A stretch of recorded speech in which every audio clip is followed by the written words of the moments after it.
Sa ngalan ng Ama at ng Anak at ng Espiritu Santo. Amen. Ang pagpapala ng ating Panginoong Hesukristo, ang pag-ibig ng Diyos Ama, at ang pakikipagkaisa ng Espiritu Santo naway sumainyong lahat. At sumaiyo rin. Mga kapatid, tinipon tayo bilang mga kaanib na angkan ng Diyos, kaya dumulog tayo sa maawaing Panginoong nagpapatawad ng lubos.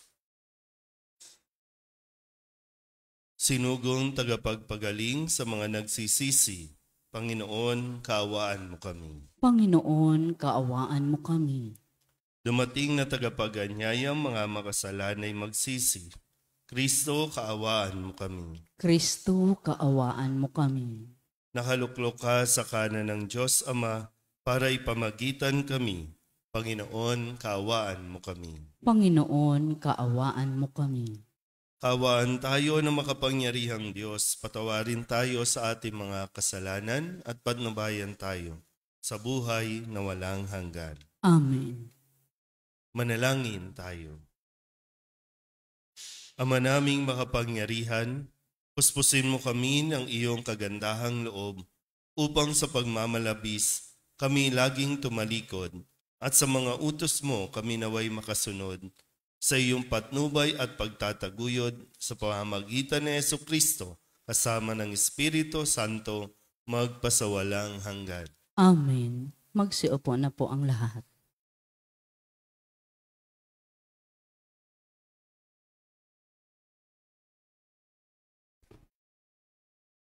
Pagbasa mula sa aklat ni Propeta Oseas. Ito ang sabi ng Panginoon, Israel, manumbalik ka na sa Panginoon na iyong Diyos. Ang pagbagsak mo ay bunga ng iyong kasamaan. Dalhin ninyo ang inyong kahilingan, lumapit kayo sa Panginoon at sabihin ninyo, patawarin mo na kami ay iyong kahabagan na tanggapin. Maghahandog kami sa iyo ng pagpupuri. Hindi kami mailigtas ng Assyria. Hindi kami sasakay sa mga kabayo. Hindi na namin tatawaging Diyos ang mga larawang ginawa lamang ng aming mga kamay. Sa iyo lamang makatatagpo ng awa ang mga ulila. Sabi ng Panginoon, patatawarin ko na ang aking bayan. Mamahalin ko sila ng walang katapusan, sapagkat mapapawi na ang aking galit.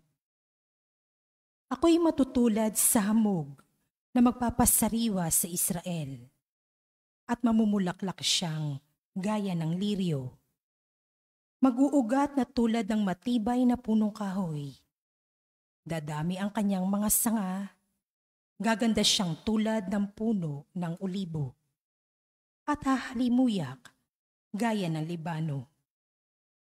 Magbabalik sila at tatahan sa ilalim ng aking kalinga. Sila yayabong na gaya ng isang halamanan, mamumulaklak na parang punong ubas, at ang bangoy katulad ng alak mula sa Libano. Efraim, lumayo ka na sa mga Diyos-Diyosan. Ako lamang ang tumutugon at nagbabantay sa iyo. Ako'y katulad ng sipres na laging luntian, at mula sa akin ang iyong bunga. Ang mga bagay na ito'y dapat unawain ng matalino at dapat mabatid ng marunong. Matuwid ang mga daan ng Panginoon at doon tumatahak ang mabubuti. Ngunit madarapa ang mangangahas na sumuway. Ang salita ng Diyos. Salamat sa Diyos. Salmong tugunan. Tinig ko'y iyong pakinggan, ang sabi ng puong mahal. Ulitin po nating lahat. Tinig ko'y iyong pakinggan, ang sabi ng puong mahal. Sa paglabas namin sa bansang mabagsik, ganito ang wika na aking narinig. Mabigat mong dalay aking iniibis, ipinababa ko ang pasaning basket. Iniligtas kita sa gitna ng hirap, iniligtas kita nang ika'y tumawag. Tugon. Tinig ko'y iyong pakinggan, ang sabi ng puong mahal. Tinugon din kita sa gitna ng kidlat at sinubok kita sa Batis Meriba. Kapag nangungusap, ako'y iyong dinggin. Sana'y makinig ka, o bansang Israel. Tugon. Tinig ko'y iyong pakinggan, ang sabi ng puong mahal. Ang Diyos ay huwag mong paglingkuran. Diyos ng ibang bansa'y di dapat luhuran. Ako'y Panginoon, ako ang Diyos mo. Ako ang tumubos sa iyo sa Ehipto. Tugon. Tinig ko'y iyong pakinggan, ang sabi ng puong mahal. Ang tangi kong hangad, sana ako'y sundin. Sundin ang utos ko ng bayang Israel. Ang lalong mabuting bunga nitong trigo, ang siyang sa inyo'y ipapakain ko. At ang gusto ninyong masarap na pulot, ang siyang sa inyo'y aking idudulot. Tugon. Tinig ko'y iyong pakinggan, ang sabi ng puong mahal. Magsitayo na po ang lahat. Wika mo'y aming diringin, wika mo'y aming susundin, wika mo'y aming tutupdin. Sinabi ng puong mahal, kasalanan ay talikdan, pagsuway ay pagsisihan. Maghari ng lubusan ang puso ng puong Diyos na may kapal. Wika mo'y aming diringgin, wika mo'y aming susundin, wika mo'y aming tutupdin. Sumainyo ang Panginoon. At sumaiyo rin. Ang mabuting balita ng Panginoon ayon kay San Marcos. Papuri sa iyo, Panginoon. Noong panahong iyon, lumapit ang isa sa mga iskriba kay Jesus at tinanong siya, "Alin pong utos ang pinakamahalaga?" Sumagot si Jesus, "Ito ang pinakamahalagang utos. Pakinggan mo, Israel. Ang Panginoon na ating Diyos, siya lamang ang Panginoon. Ibigin mo ang Panginoon mong Diyos ng buong puso, ng buong kaluluwa, ng buong pag-iisip, at ng buong lakas. Ito naman ang pangalawa. Ibigin mo ang iyong kapwa gaya ng iyong sarili. Wala nang ibang utos na hihigit pa sa mga ito." Tama po, Guro, wika ng iskriba. Totoo ang sinabi ninyo. Iisa ang Diyos at wala nang iba liban sa Kanya.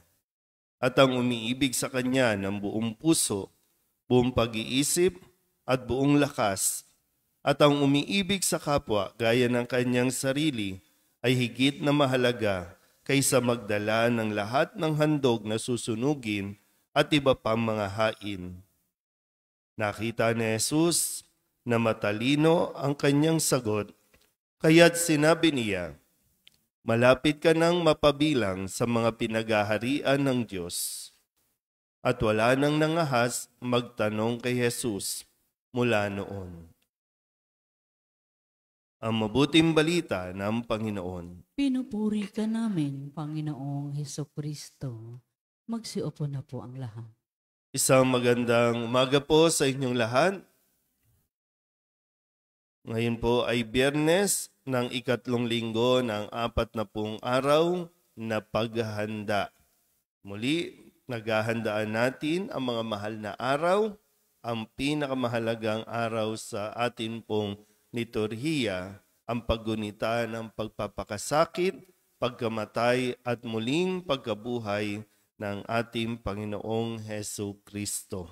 At ninanais niya, kung tayo po ay isinilang para sa Kanya, mamamatay para sa Kanya, at muli ring mabubuhay para sa Kanya, at madala tayo sa Kanyang kaharian doon sa langit. Kadalasan po, pag tinatanong ko kayo, lahat tayo gusto makapunta sa langit. Tama ba? Ang problema lang ay yung gusto natin, tayo ang magsasabi kung kailan. Pero nasa Diyos ang desisyon kung kailan ang panahon ng atin pong pagpunta sa kaharian ng langit kung makakapunta tayo. Pero araw-araw ay pinaalalahanan na tayo ni Jesus. Araw-araw pinaghahanda na tayo kung ano ang dapat nating gawin at kung ano ang mga hindi na dapat gawin. Lalong-lalo na nakasentro ito dito sa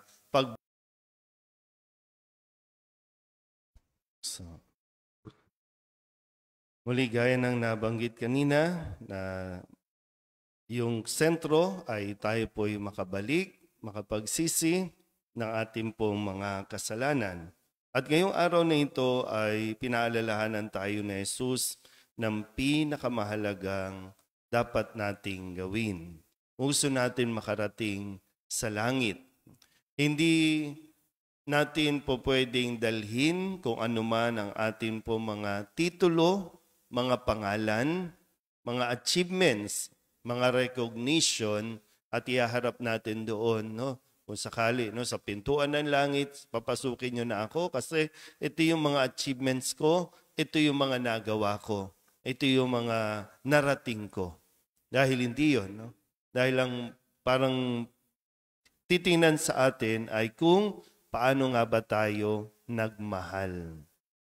Kung sa kabila ba nitong mga tagumpay natin, mga narating natin, ay hindi tayo natutong magmahal, mababaliwala yan.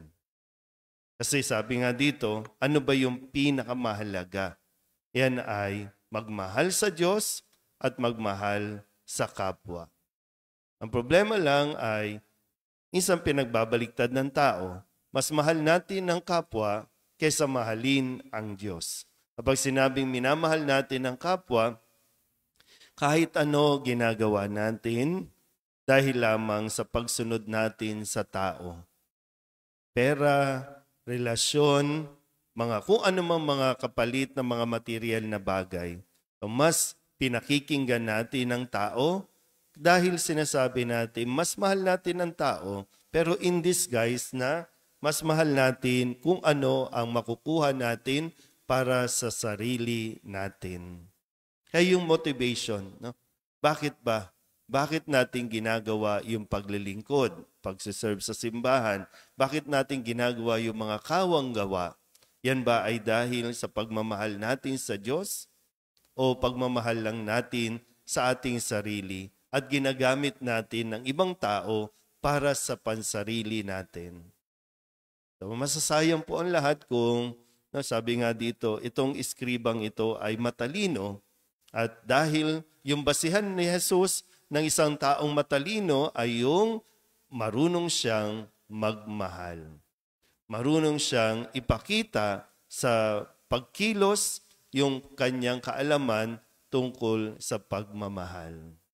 Kaya nawa, itong isang bagay din na susuriin natin paano nga ba tayo nagmamahal sa Diyos sa panahon natin ngayon? Mahal ba talaga natin ang Diyos? Iniibig ba talaga natin ang Diyos ng buong puso, ng buong kaluluwa, ng buong pag-iisip at ng buong lakas?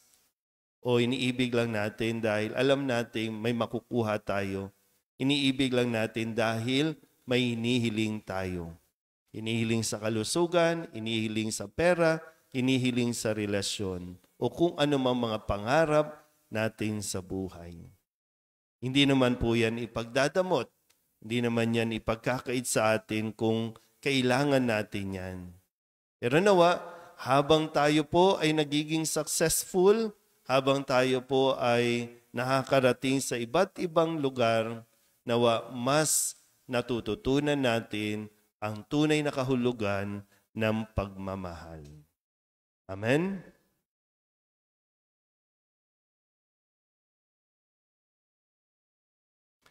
Manalangin tayo sa Diyos Ama na pukawin ang kanyang pag-ibig ang lahat at ang kanyang pag-ibig ay matatak sa ating pakikitungo sa bawat tao.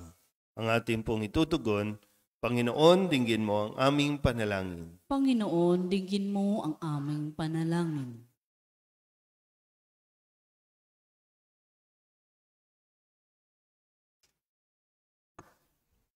Ang simbahan naway hindi kailanman tumigil sa pagpapahayag ng pag-ibig sa Diyos at sa kapwa bilang puso ng Ebanghelyo. Manalangin tayo sa Panginoon. Panginoon, dinggin mo ang aming panalangin. At inawang huwag kaligtaan kailanman ang magpadama ng habag sa mga kapuspalad, sa mga walang nagmamahal at sa mga nangangailangan.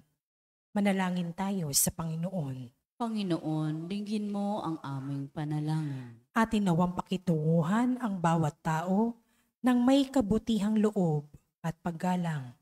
Manalangin tayo sa Panginoon. Panginoon, dinggin mo ang aming panalangin. Sa mga may sakit at matatanda, naway magkaroon tayo ng higit na habag sa pamamagitan ng banayad na pagpukaw ng Espiritu Santo. Manalangin tayo sa Panginoon. Panginoon, dinggin mo ang aming panalangin. Ang ating yumaong mga mahal sa buhay, naway ihatid ni Kristo sa kanyang walang hanggang kaharian. Manalangin tayo sa Panginoon. Panginoon, dinggin mo ang aming panalangin. Dulog din natin sa Panginoon ang ating mga personal na kahilingan at mga panalangin para sa ating mga pamilya, kasama ang mga kahilingan ng mga nanonood sa online. Lahat ng mga misang pasasalamat, espesyal na intensyon, mga agarang paggaling ng mga may sakit, at ang lahat ng mga kaluluwa na inihiling na ipagdasal sa misang ito.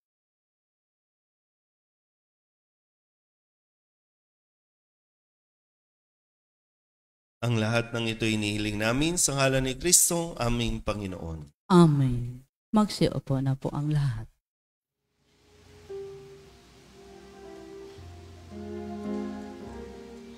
Buksan ng aming puso, turuan mong mag-alam sa bawat pagkukuro, lahat ay makayakap.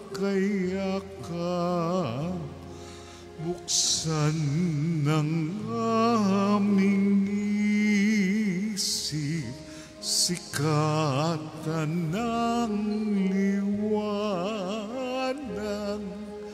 ng kusang matangkilik, tungkuling na banal. Buksan ng aming palad, sarili maialay, tulungan mong ihahanap kami ng bagong malay. Magsitayo na po ang lahat. Manalangin kayo mga kapatid upang paghahain natin ay kalugdan ng Diyos amang makapangyarihan. Tanggapin nawa ng Panginoon itong paghahain sa iyong mga kamay, sa kapurihan niya at karangalan, sa ating kapakinabangan at sa buong sambayanan niyang banal. Ama naming lumikha, tunghayan mo ang mga alay na itinalaga namin sa iyo upang kalugdan mo ang mga inihahain naming ito at kami laging dulutan nito ng pagliligtas mo. Sa pamamagitan ni Jesucristo kasama ng Espiritu Santo, magpasawalang hanggan. Amen. Sumainyo ang Panginoon. At sumaiyo rin. Itaas sa Diyos ang inyong puso at diwa. Itinaas na namin sa Panginoon. Pasalamatan natin ang Panginoong ating Diyos. Marapat na siya ay pasalamatan. Ama naming makapangyarihan, tunay nga marapat na ikaw ay aming pasalamatan sa pamamagitan ni Jesucristo na aming Panginoon. Minarapat mo ang pagtitiis para sa naghihirap ay maging tagapagpahiwatig ng pasasalamat na aming inihahain ngayon sa iyong hapag. Ang iyong anak ay ulirang tagabigay ng pagsasaluhan sa mga nagugutom at mga nauuhaw. Sa pagsunod namin sa giliw mong anak, ang pagkamaawain mo ay aming ginaganap upang ang pag-iimbot ay mapawing lahat sa aming pag-uugali at gawaing binabalak. Kaya kaysa ng mga angheleng sisiawit ng papuri sa iyo, nang walang humpay sa kalangitan, kami nagbubunyi sa iyong kadakilaan.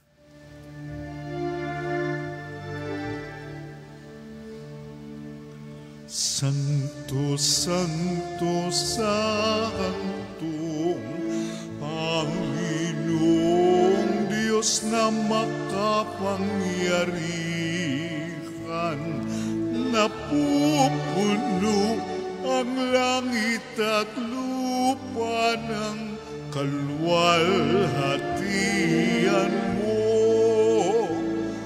Hosana sa kaitaasan,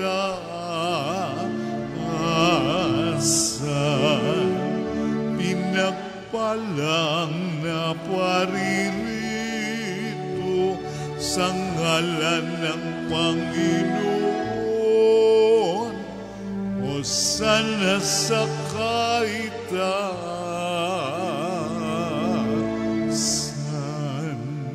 Magsiluhod na po ang lahat. Ama naming banal, ikaw ang bukal ng tanang kabanalan, kaya't sa pamamagitan ng iyong Espiritu, gawin mong banal ang kaloob na ito upang para sa aming maging katawan at dugo ng aming Panginoong Jesucristo.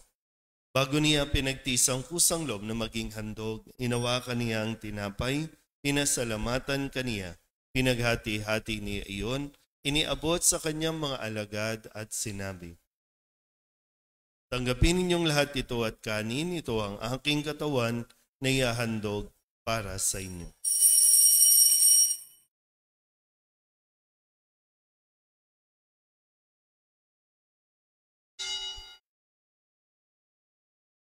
Gayun din naman nung matapos ang hapunan, hinawakan niya ang kalis, muli kaniyang pinasalamatan. Iniabot niya ang kalis sa kanyang mga alagad at sinabi, tanggapin ninyong lahat ito at inumin. Ito ang kalis ng aking dugo ng bago at walang hanggan tipan. Ang aking dugo na ibubuhos para sa inyo at para sa lahat sa pagpapatawad ng mga kasalanan. Gawin ninyo ito sa pag-alaala sa akin.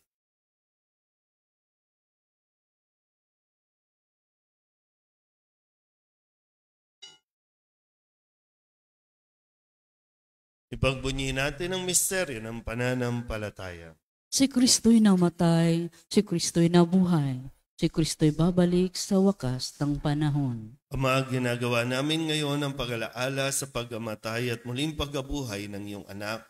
Kaya tiniaalay namin sa iyo ang tinapay na nagbibigay buhay at ang kalis na nagkakaloob ng kaligtasan. Kami nagpapasalamat dahil kami iyong minarapat na tumayo sa harap mo para maglingkod sa iyo. Isinasamo namin kami magsasalo-salo sa katawan at dugo ni Kristo ay mabuklod sa pagkakaisa sa pamamagitan ng Espiritu Santo.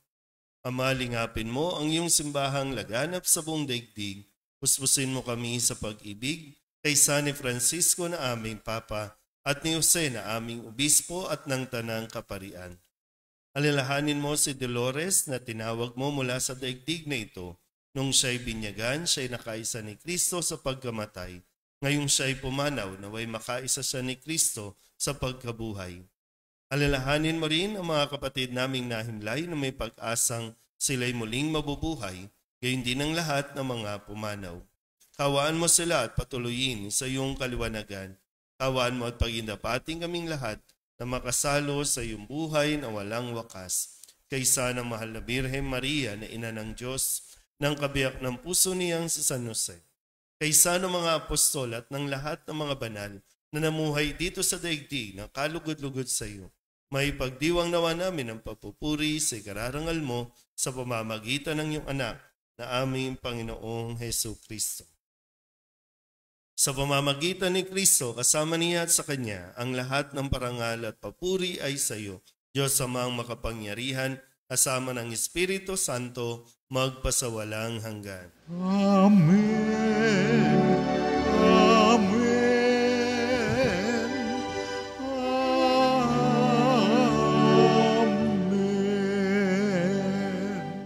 Sa tagubili naman nakagagaling na utos at turo ni Jesus sa Panginoon natin at Diyos, ipahayag natin ang lakas loob. Pater noster, qui es in celis, sanctificetur nomen tuum, adveniat regnum tuum, fiat voluntas tua, sicut in cielo et in terra. Panem nostrum quotidianum da nobis hodie, et debite nobis debita nostra, sicut et nos dimittimus debitoribus nostris, et ne nos inducas in tentationem, sed libera nos a malo. Hinihiling namin kami iadya sa lahat ng masama, pagkalooban ng kapayapaan araw-araw, iligtas sa kasalanan at ilayo sa lahat ng kapahamakan, samantalang aming pinananabikan ang dakilang araw ng pagpapahayag ng tagapagligtas naming sa Hesu Kristo. Sapagkat iyo ang kaharian at ang kapangyarihan at ang kapurihan magpakailanman. Amen. Panginoong Hesu Kristo, sinabi mo sa iyong mga apostol, kapayapaan ang iniiwan ko sa inyo, ang aking kapayapaan ang binibigay ko sa inyo. Tunghayan mo ang aming pananampalataya at huwag ang aming mga pagkakasala. Pagkalooban mo kami ng kapayapaan at pagkakaisa ayon sa iyong kalooban, kasama ng Espiritu Santo, magpasawalang hanggan. Amen. Ang kapayapaan ng Panginoon ay laging sumainyo. At sumaiyo rin. Magbigayan po tayo ng kapayapaan sa isa't isa.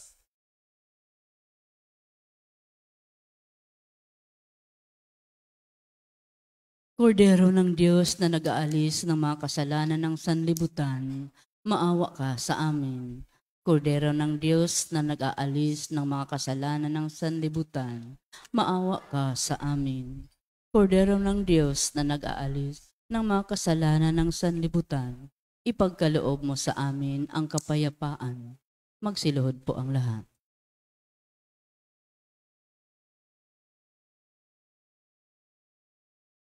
Ito ang kordero ng Diyos. Ito ang nag-aalis ng kasalanan ng sanlibutan. Mapalad ang mga inaanyayahan sa kanyang piging. Panginoon, hindi ako karapat-dapat na magpatuloy sa iyo, ngunit sa isang salita mo lamang ay gagaling na ako. Katawan ni Kristo. Amen.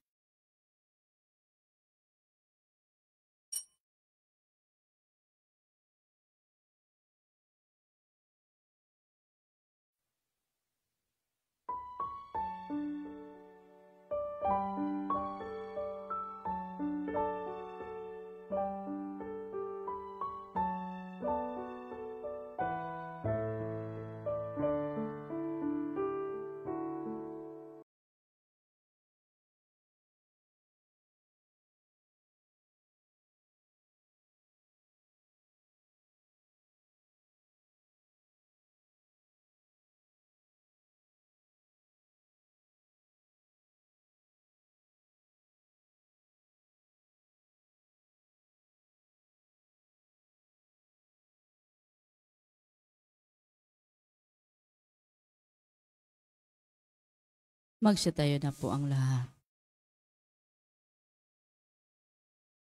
Manalangin tayo.